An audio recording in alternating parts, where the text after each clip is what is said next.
Hi, everyone. Today I'm going to be introducing to you our skill that we're going to be using along with the story, A Package for Mrs. Jewls.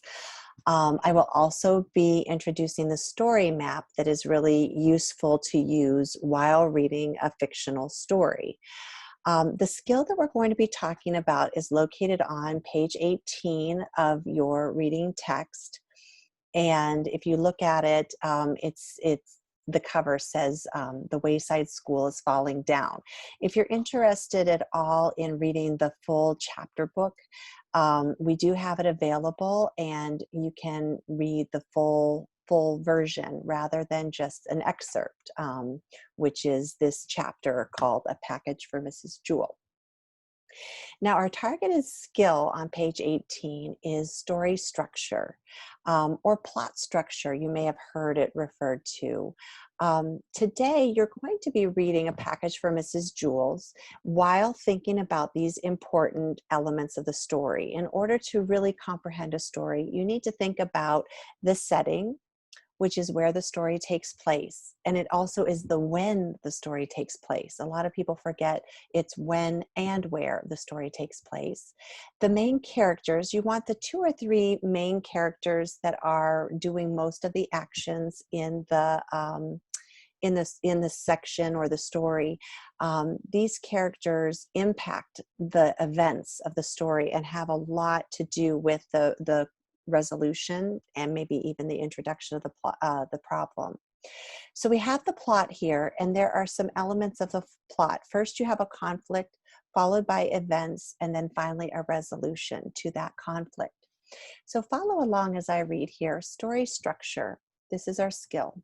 As you read A Package for Mrs. Jewls, keep track of the story's setting, characters, and plot.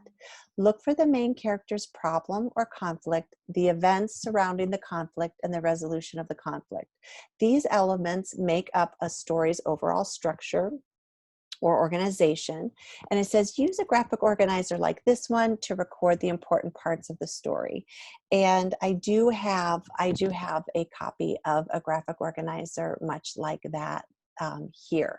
And this is interactive, where you're going to be able to type your answers in the box as you read along. Um, you can use story maps to gather details about characters, setting, and plot as you read. Doing so can help you keep track of important events, and it helps you to understand how the different scenes of the story fit together. So it does play a major role in comprehension. Now, when you talk about the different elements of the plot structure, we do have the setting, the where and when the story takes place, the characters, the who or what the story is about, followed by the plot, the conflict or problem, the events. You don't want all the events. You just want the events that are going to lead up to the ending to the story or the resolution of the problem. So let's practice for a moment. Let's read this excerpt from A Package for Mrs. Jewls. Louis does not want to disturb the children. He takes the package. He carries the package up the stairs. So think about a moment, who is the main character of this passage? You might even want to type it on your own copy. And that would be Louis, all right? Because each of the sentences mention Louis and have to do with Louis. And then what is the main problem of the story? Well, I know about Louis that he does not want to disturb the children, and he has a package, and he's not sure what to do with it because he's going to take the package to the classroom, but he does not want to disturb the children. So that are learning and working hard. So his main problem is that he does not know what to do with the package.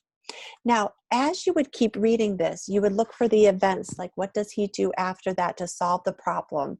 And how does this get resolved? You know, does he indeed disturb the children? Does he feel like it's an important enough matter that he needs to disturb them?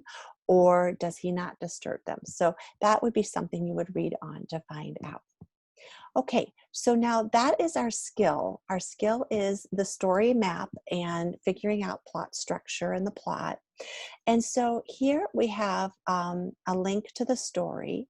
It begins on page 21. So I do want you to follow along in your digital book or textbook while you read. And then stop every now and then when you know the setting, the when and the where the story takes place, the characters, the main problem of the story, the events, and then finally the solution.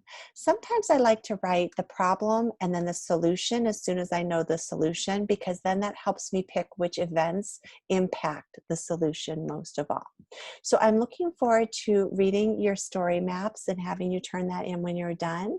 I hope you enjoy the story as much as I do.